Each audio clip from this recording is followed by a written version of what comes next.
When you watch a fair bit of movies, there comes a point where you start to see the beats and getting lost in a film becomes harder and harder. I always look for movies that will make me forget about any of these things and let me get wholly lost in the picture.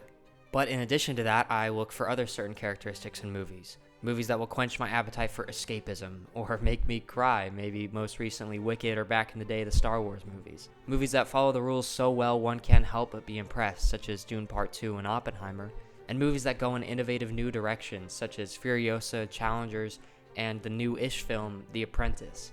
Showcasing two powerhouse performances from Sebastian Stan and Jeremy Strong and directed strikingly by Ali Abbasi, this film doesn't shy away from taking risks and experimenting with the form, which is why I'd recommend it so strongly if you're someone who wants to make movies. And it's so refreshing to see this, as this artistry seems to be getting lost in American cinema. The Apprentice oozes personality and flavor. You can't help but wait to see what's going to happen next.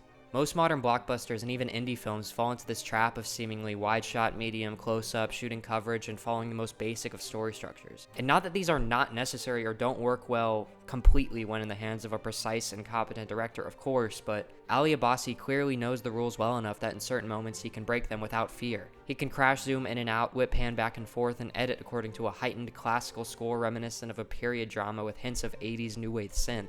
Credit to the screenwriter as well, he doesn't slow us down in moments where most directors would, like in courtrooms, business meetings, or family affairs. He messes with tone by using exorbitant 80s hits at dark moments, changing cameras and relying on handhelds, something I feel is used a bit too often in modern indie film, but this shows how great it can be when used intentionally to feel guerrilla and spontaneous, or like a documentary to feel like we're watching real life play out. It seems like he lets actors play and doesn't micromanage their performances. Look, I wasn't on set, but this was the vibe I got based on their amazing chemistry and the way they bounced off of each other. But this could also be because these guys are just so damn good, and I personally believe most of directing actors is about casting the right person to make their choices, and I would trust these guys to make their choices. Jeremy Strong and Sebastian Stan just feel free and unrestricted. Whether they were or not, I don't know, but they feel that way. Another thing, Sebastian Stan might be one of the most underrated actors working today. He flawlessly plays the arc of the performance from beginner businessman to cocky tycoon.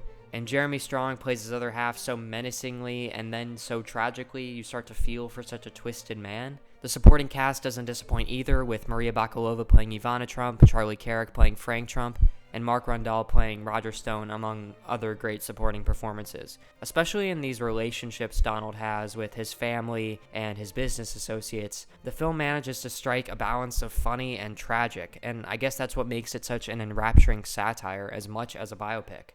On a podcast I listened to called The Hot Mic, a film reporter Jeff Snyder called this film punk rock, and I wholly agree with him. In an age of recycled ideas, twists, and motivations, it feels like a breath of fresh air. The film is not one of my favorites of the year. It felt to kind of meander in the second act to me, and I felt like the crux of the film was more about the relationship between Roy Cohn and Donald Trump, and the moments we were away from that, I felt a little less involved. But despite this all, it was one of my favorite viewing experiences of the year.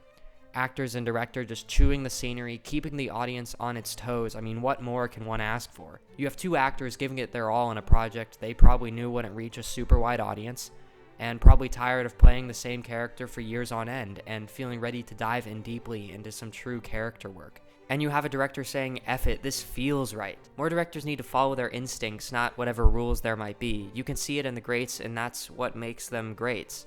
I understand many might not want to see this film for the subject matter, but if you can get past that for a second, the movie doesn't really inspire empathy for Donald Trump. Rather, it only shows how he may have gotten to where he is. I almost watch it as someone's memory of the man, rather than a true autobiographical account. No one was present for many of these moments, so much of it has to be a guessing game. I walked in with this in mind, and it may have helped my viewing experience. If it helps you to think of it as a fiction in order to get your foot in the door, I don't think you'll be disappointed. And one last thing, it's sad that the awards conversation doesn't include them right now because of the film's subject matter, but these actors, and hell, if it wasn't such a stacked year, this director should be in contention, or at least in the discussion. I highly recommend seeing The Apprentice. Thank you for watching, and subscribe if you want to see more.